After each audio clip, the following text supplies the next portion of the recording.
So yun mga kasani, yung kambing is 3,200. So ayun nga, nanghingi pa talaga tayo ng discount na 200 kahit sakirap na yung panahon. So ayong kambing is buntis na at apat yung didi, hindi katulad sa atin, dalawa lang.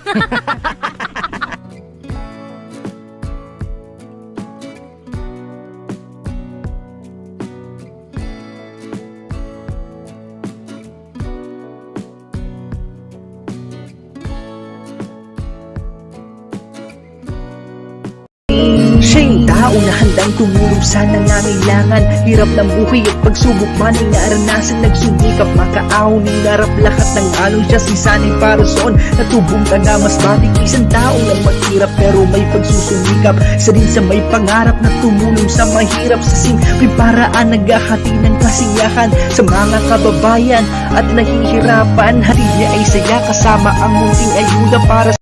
Ayun na mga kasani, nandito na kami sa yung pupuntahan natin na bagong alaga na bibili natin. Ayan, salamat ng marami kay Ate Lucky. Siyempre kasama natin si Inday.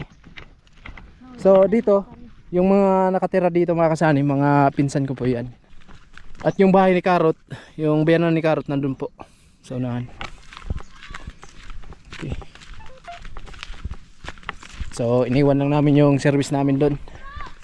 Kasi naglakad na lang tayo dito mga kasani para enjoy. May hapon. Grabe no, pag lusong mo ganyan, syudad pala yung baba. Kala mo walang bahay no?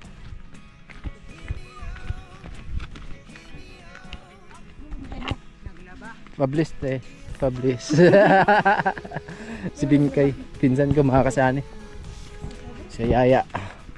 May hapon niya. May hapon po, abot pa lang, basta. Asa Yuyo. Istampa. Kumusta kayo? Kumusta ang buhay-buhay? Hindi man lamang. Grabe yung buwan nila dito. Tahimik yung lugar nyo dito, ano? Oo. Ito yung bahay nila. Siya po yung nagbibinta ng kambing. May bibinta kang kambing? Bye. Babae. Buntis na. Hindi buntis na. Sino yung tatay? Mayaman kuya. Ha? Mayaman. O yaman. Malan din ang god. Grabe, sobrang init no? Sobrang init mga kasani. Walang asawang dito ya? Paggabi may aswang. Ayan, puntahan namin yung kambing mga kasani, para makita natin kung ano yung malaking nga ba or kasi sabi ni Yaya na buntis na daw. Yung bahay nila mga kasani, simple lang. Dati po meron tayo na pabahayan dito, yung kay Joshua at kay Ate Jeannie. Ayun po sa unahan. Ayan, shoutout po sa mga nag-share ng blessing dyan, no, kay Sir Beer Cubs, tapos kay sino pa ba yun? Sir Tids. Ayan, shoutout po kay Sir Tids, no? Siyempre sa lahat ng mga viewers na nakapanood dito. So lahat dito po ay kamag-anak ko mga kasani, pinsan ko po sila. At yung bibilan natin ng kambing, tiyain ko po yun. Tiyain ko yung nagbibinta ng kambing. Ito, bahay ng pinsan ko yan. Tapos doon, si Joshua, tapos kay Ate Jeannie. So tingnan namin yung kambing na binibinta nila. Magkano presyo ya? 3 to? 3,000 na lang daw.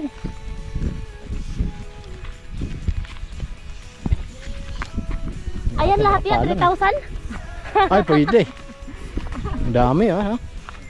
Pili lang kami dito. Kaso malayo yung mga tubig dito, no? Malayo yung tubig. Bata. Kapalo. Andito si Ate Jeannie. Ate Jeannie, kamusta? Kamusta? Grabe ah, tagal na kami hindi nakapunta dito. Kamusta yung buhay-buhay, Ate Jeannie? Grabe.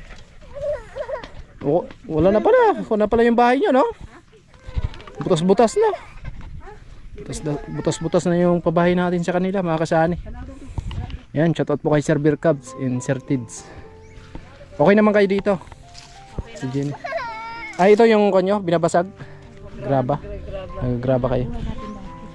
Ito yung hanap buhay namin dati mga kasali nung nandito kami. Ay, dati mga kasali dito rin kami nakatira doon lang sa part malapit sa biyanan ko. Pero ayan, magkalapit-lapit pa rin. Ganun pa rin yung kanyo, hanap buhay nyo dito. Ganun ba rin? Uling, tapos graba, nagbabasag kayo. Magkano yung isang sako? 30 na po ngayon, dati 25. Pag deliver, 45. 45. Grabe na. So ito, order na to lahat.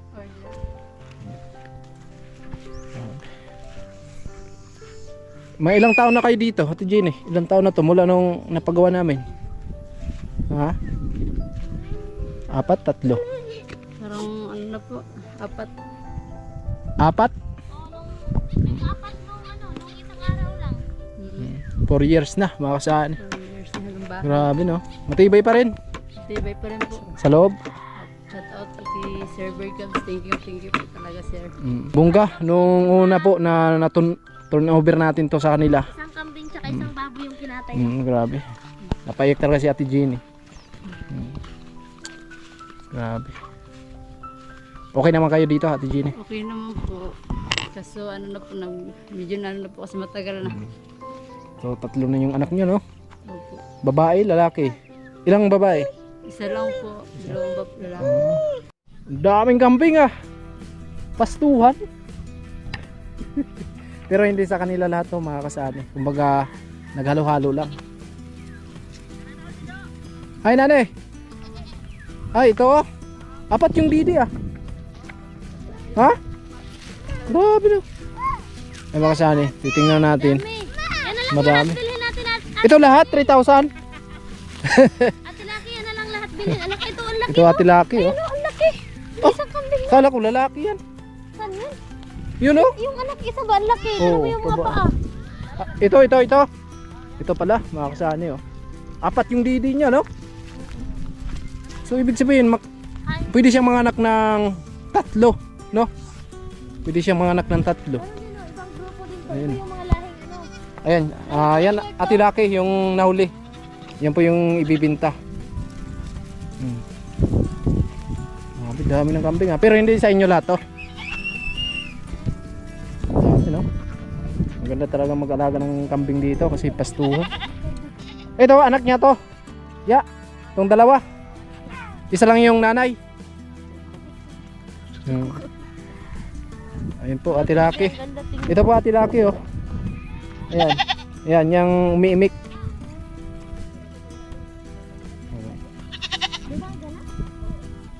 Ayan po. Saan na yung anak ya? Ito yung ibibinta.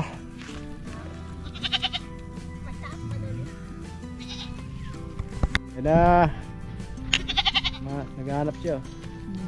Hanap ng kanyang anak siguro. May anak to? Burun na siya. Buntis na naman. Talaga na, burun na. Ang ganda ng view dito ah. Parang nasa New Zealand, no? Tapos marami kang mga alagang kambing, no? Pero kanya-kanya daw may ari itong mga kambing na to, mga kasani. Diba? Ayan po. Ayan po mga kasani. So bayaran na po natin yung kambing. So yun mga kasani, yung kambing is 3,200. So ayun nga, nanghingi pa talaga tayo ng discount na 200 guys. Nakirap na yung panahon. So ayong kambing is buntis na at 4 yung didi, hindi katulad sa atin, 2 lang. So bayaran na natin si Yaya. Ayan. 1, 2, 3. So bali 6 na 500. 1, 2, 3. Ayan. Thank you. Oo. So patid na lang namin, yan o. Kasi hindi naman makarga sa amin eh. Baka Hindi mamaya. makarga sa motor, so ipahatid na lang namin yung ano, yung kambing. May tali 'yon. Pwede matalian. Sige, tas bibili na lang din tayo ng ano doon. Oo, sige. Ayos.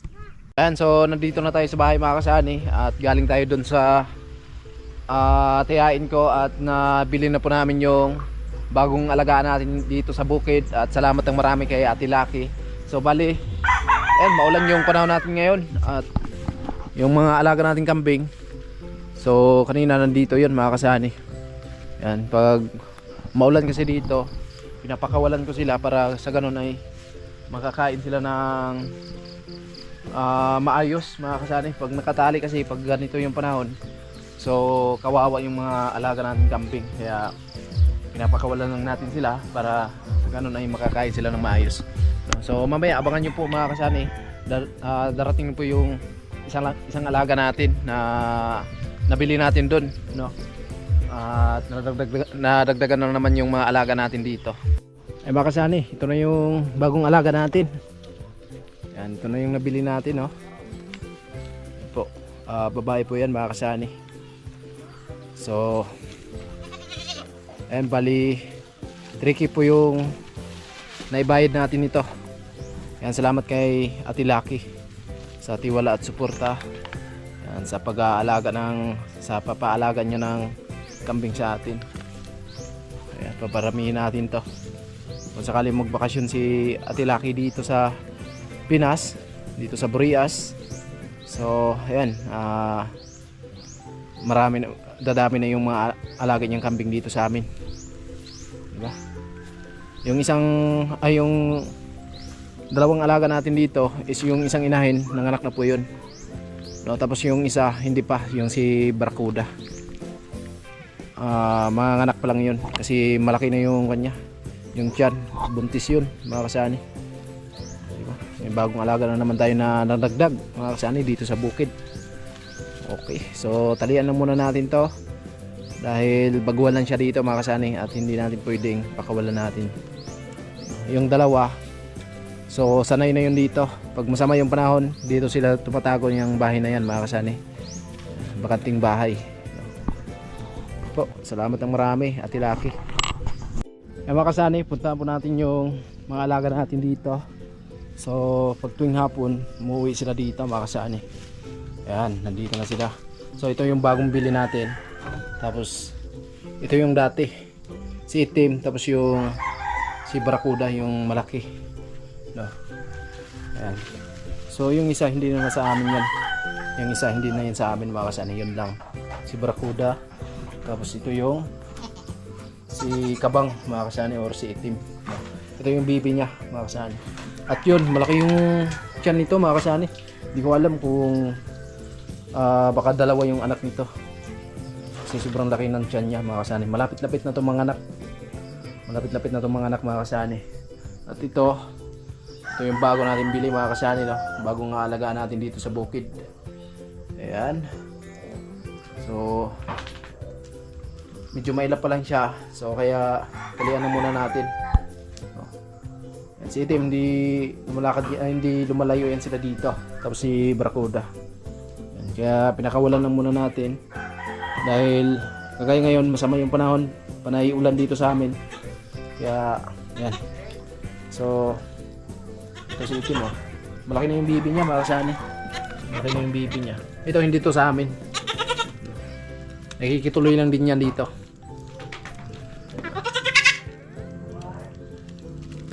So lalaki to. Lalaki yung anak ni Itim, mga kasani. Ayan. Ito buntis daw to. Ang maganda nito, mga kasani, kasi 4 yung didi niya. So dito si Barracuda, 2 lang yung didi niya, eh.